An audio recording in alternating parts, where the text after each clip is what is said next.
based on USA Today. Kathrine Switzer, first woman to officially run Boston Marathon, back in race. Kathrine Switzer entered Monday's Boston Marathon 50 years after she became the first woman to officially compete in and finish the event. She will again don bib number 261, the same number she wore in 1967. "Get the hell out of my race and give me those numbers," race organizer Jock Semple yelled at her that year, as he attempted to yank off her bib and then her top during the race. Switzer, thanks to running partner and fellow Syracuse student Tom Miller, escaped the grasp of Semple and continued that day.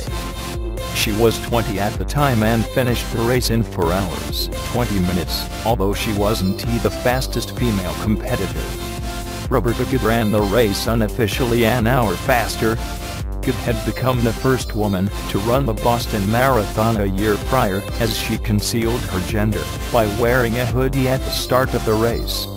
Her secret, however, was revealed later in the race when she ditched the sweatshirt.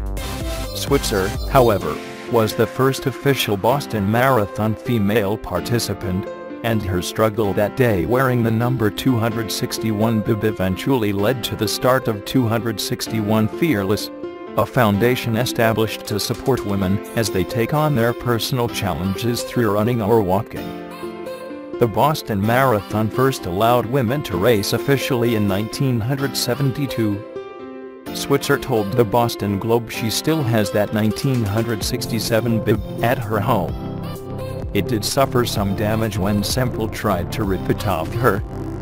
"I have it hidden in my house," Switzer said. "No, you would never find it. My house is a mess. Everything is piled up. Heaps and heaps and heaps. Paper and stuff like that." Based on San Francisco Chronicle, Eliteman, Belka Field Start Boston Marathon. Boston, AP, the latest on the 121st running of the Boston Marathon, all times local, 10 a.m.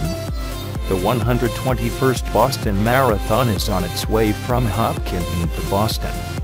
The bulk of the 30,000 runner field left at 10 a.m. for the 26.2-mile trek to Copley Square. Along the way, they were expected to be slowed by temperatures rising into the 70s. The women left at 9:32 a.m., and American Desi Linden was an early leader as the lead pack passed through Ashland and into Framingham. Defending champion Atsede Baysa was also in the pack. Jimmy Golan in Boston 9:45 a.m. Runners in the Boston Marathon had high temperatures to deal with, but they also got a strong tailwind that could help, too. Temperatures hit 70 degrees under mostly sunny skies when the elite women left the start in Hopkinton. It was 69 and warming at the halfway point in Wellesley, and expected to be up to 72 degrees by the time the runners reached the finish in Boston's Back Bay. A tailwind of 13 mph gave the runners a push at the start on Monday. Gusts were expected of up to 30 mph. A strong tailwind and cooler temperatures in 2011 helped Jeffrey Mutati finish in 2 hours, 3 minutes, 2 seconds. That was the fastest marathon in history at the time, though not a world record because the Boston course does not qualify for world records. The world record is 2:02 and 57 seconds, set by Kenyan runner Dennis Kimeto in Berlin in 2014. Jimmy Golan in Boston 9:35 a.m. The elite women are on their way in the 121st running of the Boston Marathon. The field started at 9:32 a.m. They'll be followed at 10 a.m. by the elite men. Atsede Baysa of Ethiopia is back to defend her women's title. She's joined in the field by countrywoman Bitsunesh Deba, the 2014 champion. The top U.S. woman is Desi Linden, a 2-time Olympian who's placed in the top 10 in Boston 3 times. 9:20 a.m. The 121st running of the Boston Marathon is getting underway in waves for the 30,000 athletes. Mobility-impaired athletes, the blind and those with prostheses or other challenges started at 8:50 a.m. Monday. They were followed by the men's push-rim wheelchair athletes at 9:17 a.m. and the women 2 minutes later. The elite women start at 9:32 a.m. and the elite men and the rest of Wave 1 get underway at 10 a.m. There are 3 more waves that set up a staggered start. Wave 2 at 10:25 a.m., Wave 3 at 10:50 a.m., and Wave 4 at 11:15 a.m. 8:50 a.m. The 121st running of the Boston Marathon is officially underway with the mobility-impaired athletes. Runners who are blind, wear prostheses, or have other challenges set off from Hopkinton, Massachusetts, on Monday morning. The rest of the field will follow in waves. Monday's race is getting started in temperatures of 66 degrees Fahrenheit, 19 degrees Celsius. That's ideal for spectators, but a bit warm for many runners.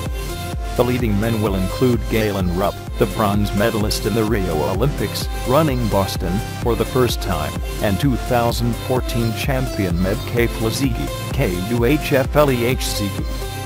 The top U.S. woman is Desi Linden, a 2-time Olympian, who's placed in the top 10 in Boston 3 times.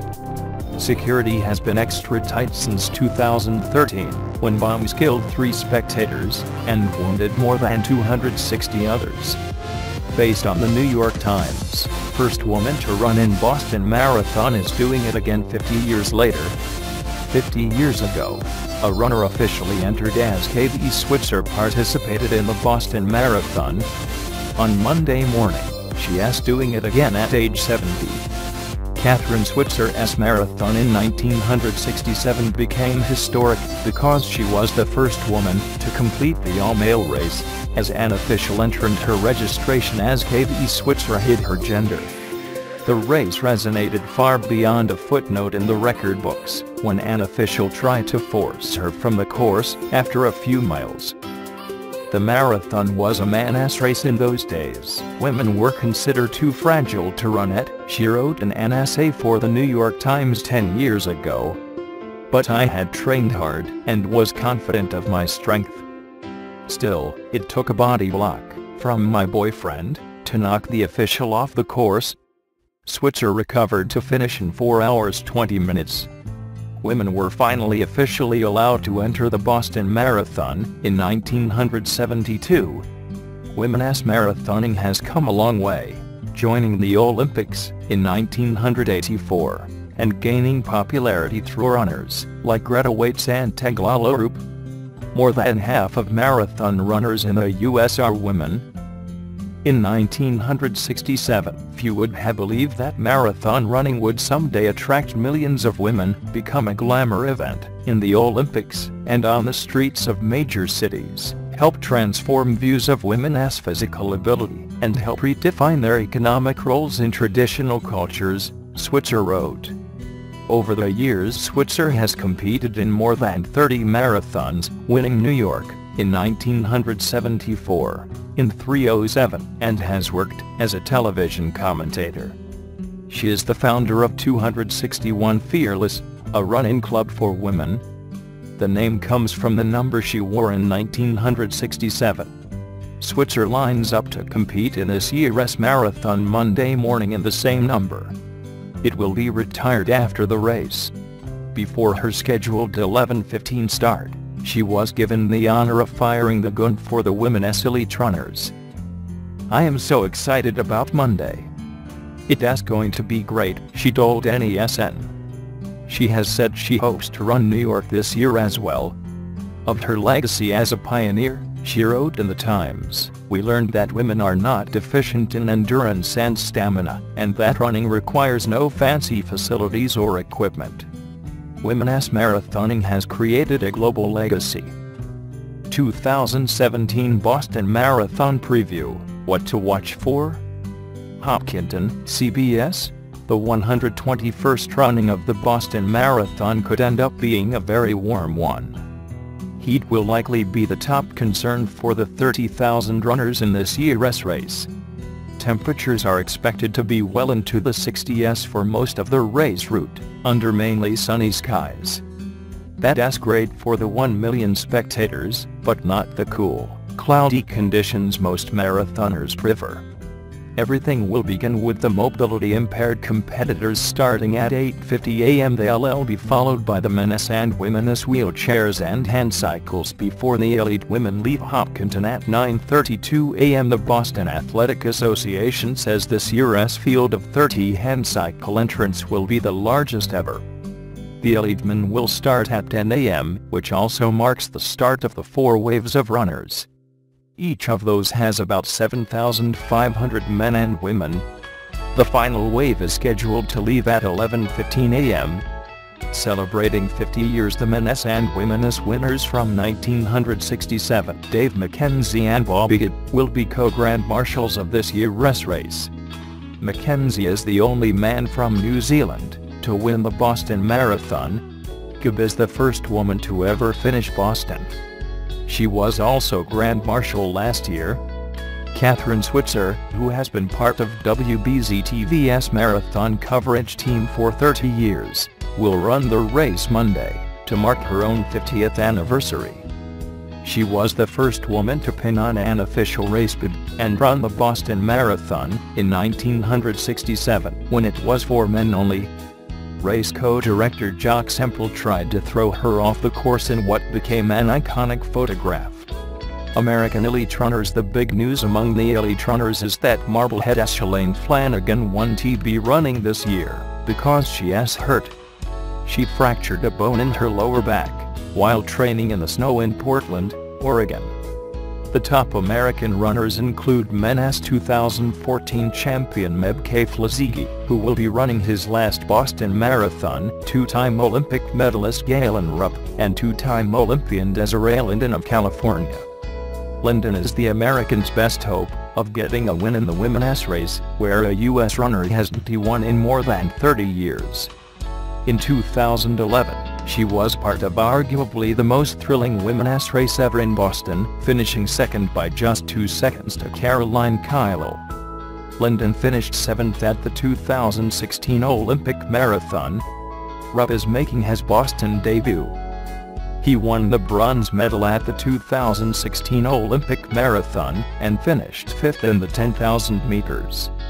6 former champions. Keflezighi is one of 6 former Boston Marathon champions in this year's field. 3 are from Ethiopia: 2016 men's winner Lemmy Berhane-Hale, 2016 women's winner Atsede Baysa, and 2014 winner and course record holder Bitsunesh Deba. Wesley Korir, the 2012 champion, is back along with fellow Kenyan and 2015 Boston winner Caroline Rotich. Also keep an eye on 2 other Kenyans: marathon world record holder Dennis Kimeto, who ran 2:02 and 57 seconds in Berlin in 2014, and Edna Kiplagat, a London, New York City and Los Angeles marathon champion. Who to watch? Former women's hockey star Tin Lang will be in her first Boston Marathon. Lang, who is in a wheelchair following a terrible accident on the ice at the Women's Winter Classic last year, will be paired with former NHL player Bobby Carpenter. They are raising money for Journey Forward in Canton, a center for people with spinal cord injuries. Charities. Thousands of men and women will run for local charities. Official charities raised $30.6 million in last year's race. Eyes in the sky. Security along the course will be tight once again, but this year authorities will be getting help from 2 drones flying over Hopkinton for the start of the race. Roads closed. Several roads in the 8 towns along the course have been shut down for the marathon. WBZ-TV is the exclusive local broadcaster of the Boston Marathon. Pre-race coverage begins at 7 a.m. followed by race coverage at 9 a.m. WBZ-TV's coverage will be streaming on obsboston.com beginning at 9 a.m. The stream is limited to New England. You can also listen to the race on WBZ News Radio 1030 beginning at 9 a.m.